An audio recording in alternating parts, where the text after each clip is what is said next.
Good evening, I'm Shalon Stevens. Thank you for joining us. Every February, we take time to remember and honor contributions to American history and culture from African Americans. It is important to know who we are and what got us here, so we can know where we are going and how best to get there. We will do so in this show, half an hour, focusing on stories from around the country and one interesting one right here in the Mohawk Valley. Stay with us.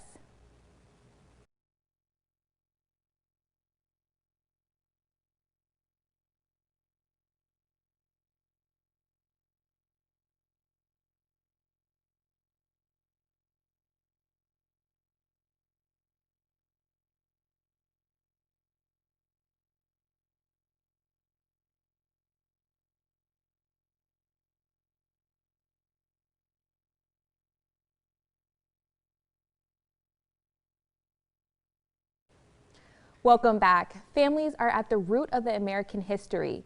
Each family has their own story. Here is the story of one family that moved from New York State and pioneered into the Midwest.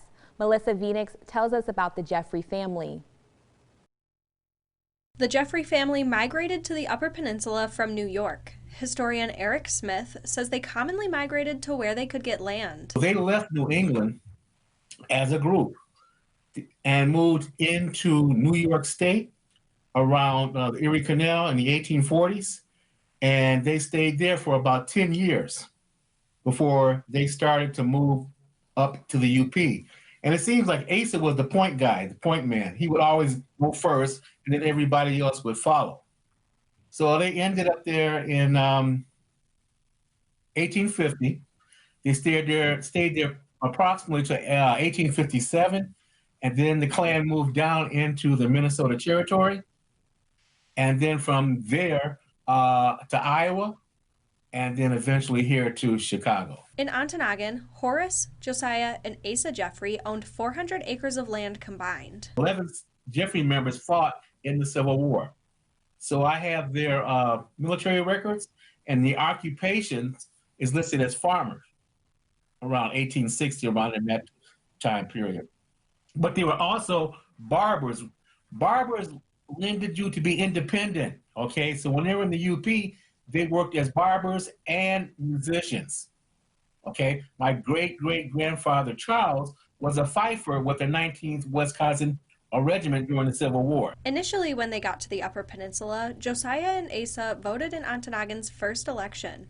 Asa was elected as overseer of the poor in that election. Smith says the family was always civic-minded. A lot of the Jeffreys moved to Western New York and stayed in Rochester. That's where Susan B. Anthony stayed, and that's where Frederick Douglass lived, okay? Now, Frederick Douglass' first newspaper was called the Northern Star, all right? Roswell Jeffrey lived there also. He was a minister. Frederick Douglass' newspaper, the North Star, was printed in the basement of his church. The only Jeffrey family member that stayed in the Upper Peninsula long-term was Asa Jeffrey, who eventually moved to Ishpeming. Asa was like the lone wolf, okay? The rest of the family had left. I think probably, I would say when he married Elizabeth, maybe that's the reason why he stayed. Now, I don't know if you've seen it or not, but I have a newspaper clipping where someone broke into his shop and they stole $58. So that was in the newspaper. But he stayed there, and the rest of the family moved on to Minnesota. Smith says he found most of his information through documentation from that time period. As a descendant of the Jeffrey family, one document was his great-grandparents' marriage certificate. They wanted the participants to list their race. You know, the choices were white, black, mulatto, Indian, mixed, white and Indian, etc.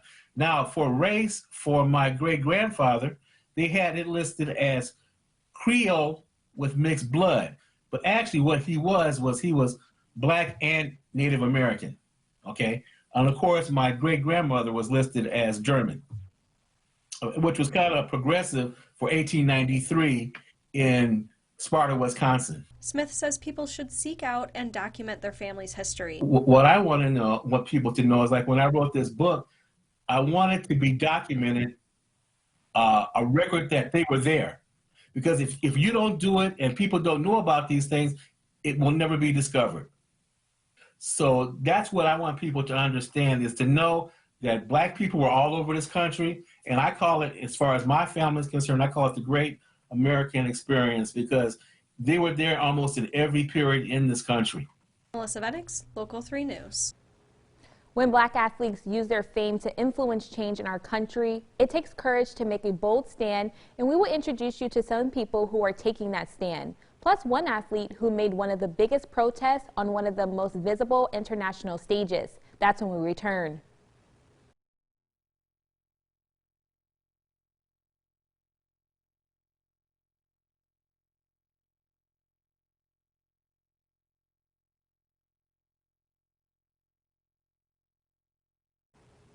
Welcome back. Muhammad Ali, Serena Williams, Colin Kaepernick, all athletes of color who have used their sports accomplishments to ignite change in the world away from sports. Others are following the road that these athletes paved. Here are some young college athletes who are going down that path. That video surfaced of George Floyd, and my grandfather is 84 years old, probably on the back end of his life, we'd say at this point.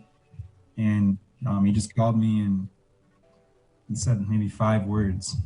His grandson, I am truly, truly saddened, right? And he just broke down crying. So for me, I think that kind of lit like a personal fire within me. That Athletes Uniting Action, it's an athlete empowerment organization. The reason we coined and use that term empowerment is because it's all about getting people to take action and not us forcing them to or talking at people. So we want to equip people with the tools to become more aware, really encourage and empower them to feel as though whatever it is they're passionate about, they should speak on, they should take interest in and pursue. For Kenton to step up and be the leader and the founder, the overall founder of all of this was just huge. Once I seen one of my best friends, take action like that, I'm like, if he had the courage and braveness to do it, why can't I? I was just tired of feeling helpless and feeling like all these horrible things and how the world and society is going these days was just out of my control completely. And I just wanted to feel like we were doing something that was a positive force in the world. I think we all just came to a consensus that, I'd rather die trying to make a difference and be able to look my grandkids in the face one day saying, hey, who were you in 2020? Someone that tried to do something, rather than, going with the, it is what it is, or my vote doesn't matter, my voice doesn't matter, it's not changing, it's been this way. The idea for Athletes Igniting Action was formed while the trio attended Northern Michigan University. Their experiences in college helped fuel their fire. We have seen it up close and personal. We actually know what it's like to go through it. Maybe it's not public as many other places, but we know what we were dealing with when we were going to classes and being the only person of our color in those classes. I never experienced anything like that until I got to Marquette. The 3 returned to campus this past August, not as students, but as educators, holding a seminar to increase awareness. I don't know, it was really special because, we put ourselves out there, we did something that we weren't exactly comfortable with, and the feedback that we got from our peers and teammates and other athletes was just really special, and it really, people do care about this. I just want to basically just give a shout out and thank you to our athletic director, where our past athletic director, with a person in his position, just to give us that type of platform, and especially speaking on the cause of what we were speaking on, what was going on around the world at the time is just pretty huge, and just for him to do that, I'm forever grateful for that. More seminars are in the works, the goal to spread their message and mission to the GLIAC and beyond.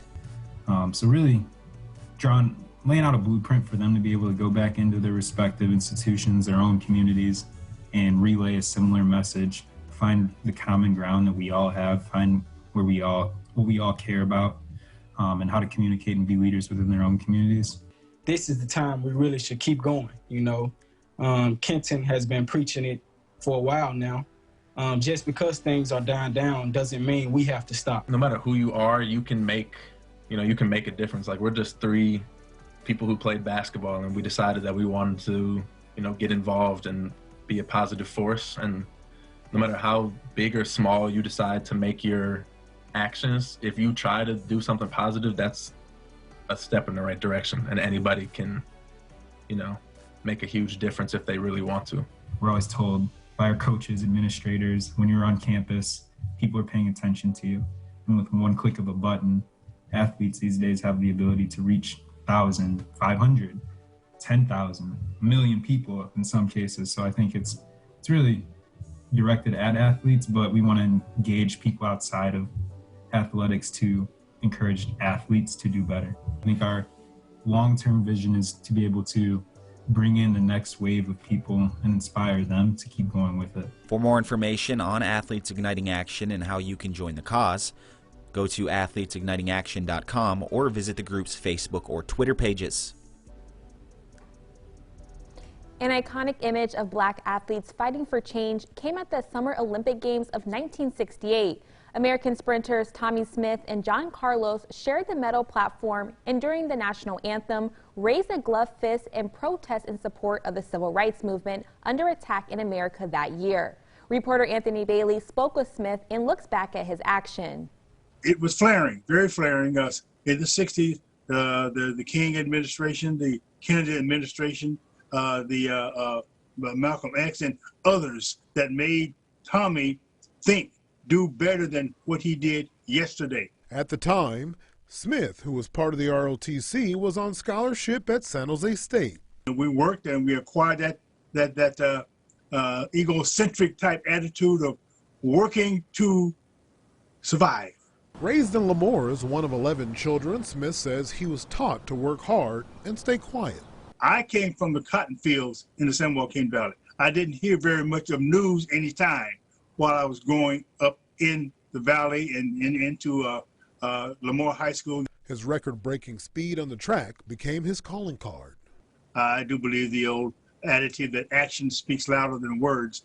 The poor treatment of African Americans was something even Smith could not outrun, so during the 1968 Olympic Games in Mexico City, he joined the fight for racial equality. After winning the gold medal, with Carlos at his side, Smith took off his shoes and raised his fist on the victory stand. Many people view the Tommie Smith and the victory stand as a militant act. It was not a militant act. It was the only way I could show my allegiance to a country which represented freedom, which represented democracy, which represented culture. The gesture touched off a firestorm. The pair was proud of their silent protest. The U.S. Olympic Committee was not. After being immediately sent home, Smith recalls a toxic environment that touched every aspect of his life. I went to school at night because I was afraid to go to school during the day because I received death threats. As with many athletic protests, Smith recalls being unjustly vilified and misunderstood. It was a platform, not the flag. We were not there to fight that flag, only the negativity of how we were treated. Smith would finish his degree. He would later teach at levels from elementary school to the university. Through that time, the country began to change. People saw the protests differently. 4 decades later, San Jose State unveiled this statue of the pair. It would be over a decade still before the U.S. Olympic Committee saw the error in its ways. The group finally inducting Smith and Carlos into the Olympic Hall of Fame. Smith, having set more world records than any other man or woman at the time, felt it was an honor that he had earned. A half-century-long battle he took for his younger self. That induction, 50-plus years later, was an induction of a 24-year-old student athlete who worked in the fields, acquired a scholarship, got a degree, and moved forward proactively fighting racism. He had this to say about those currently in the trenches fighting for racial justice. Don't throw your ideas to the wind and hope somebody might catch on. There are more stories to tell, including one close to home that is coming up.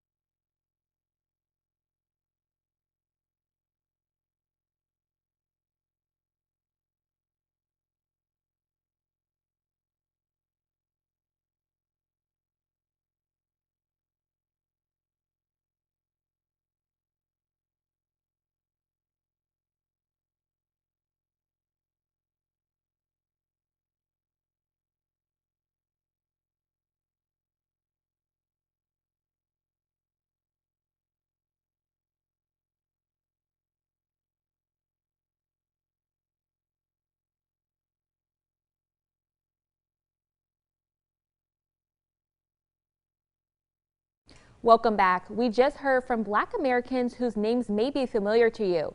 But there are many members of the African American community who do great things out of the spotlight. Anthony Bailey is back with the story of one of those unsung heroes. For veteran Ronald Vance, serving in the military was a way of life. Right after the morning prayer from the people in the country over there would be incoming mortars. During a recent talk, Vance recalled what it was like waking up in Iraq during his second stretch in the military at the age of 50. Vance originally served in the Navy in 1971. His 16-year stretch in the Navy was a stretch that he says had its difficulties. The black sailors and the white sailors, they would work good during the daytime, but at nighttime, black sailors went over here, white sailors went over there. Once discharged, he noticed the issue around race continued around the lack of recognition of veterans in Southwest Fresno, many of who were black.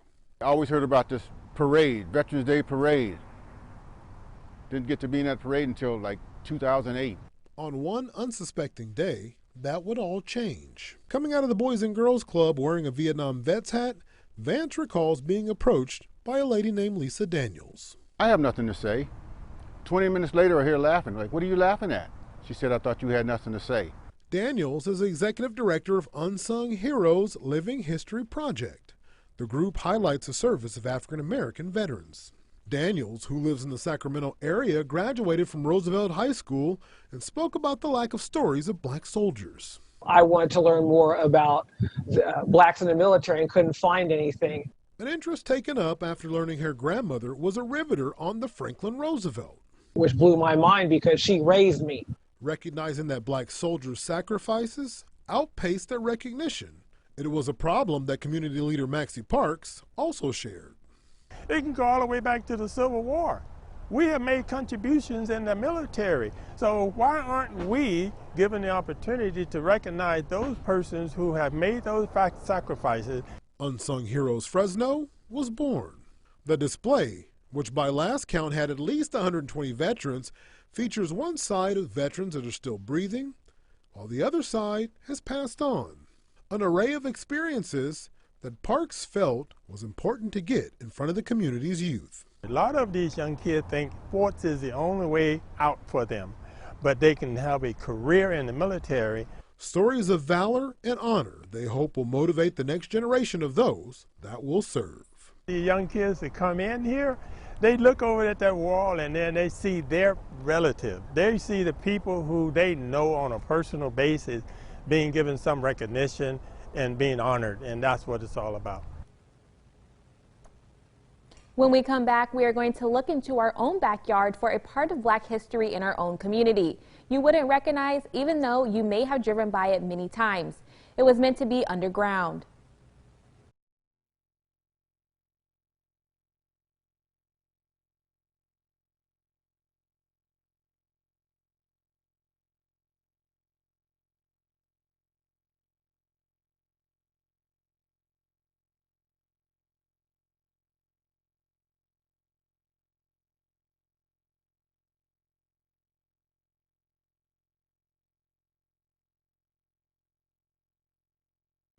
Welcome back. The Mohawk Valley is rich in history, and that includes its role in leadership of the 19th century abolitionist movement. Part of that movement was the facilitating of relocating freed slaves to the north through the Underground Railroad. This is the story of one of those stops on that railroad, a home in New Hartford that would be historically significant on its own due to its owner being one of the first free Black landowners to settle in the area. Our Jasmine Allen tells you the story. Here in New Hartford, the home of the Wills family, one of the first known free African-American families in the area, still stands today. Richard Wills built this house, originally bought this property, but we can trace the Wills family, extended family, to New Hartford as early as 1800. After Richard passed, Charles Henry Wills inherited the house around 1840, but it's not clear on how the two were related. Charles was heavily involved in the abolitionist movement, and he and his wife Sarah used their home as a stop along the Underground Railroad. We also know that Charles was an abolitionist because he signed anti-slavery petitions, which was the way that many people in this area expressed to Congress their views on slavery. When Charles passed away in 1865, he was buried at the Forest Hill Cemetery in Utica. Now, we couldn't locate his exact headstone, but we do know that he's somewhere in this general area. We know where his plot is, but I think it's time for us to put some effort into getting a marker to honor him. Hayes Gordon says we must keep stories like the Wills family alive and recognize that their efforts couldn't have happened without the help from other supporters. We call it social justice now. It's always been social justice. And we have to remember that it was all of us, Black, white, Native, immigrant, all of us who make this history. Reporting in New Hartford, Jasmine Allen, Eyewitness News. Part of our rich local heritage, there have been many important contributors, from Sam Dove, a freed slave who became one of the first Black volunteer freemen in Oneida County, to the Reverend Franklin Up the Grove, a prominent local civil rights leader in the late 20th century. Their work laid the foundation for our future. We hope that you have enjoyed this special, and remember, people of color contribute to our heritage all year round, and it's good to honor that. History is the foundation to our future.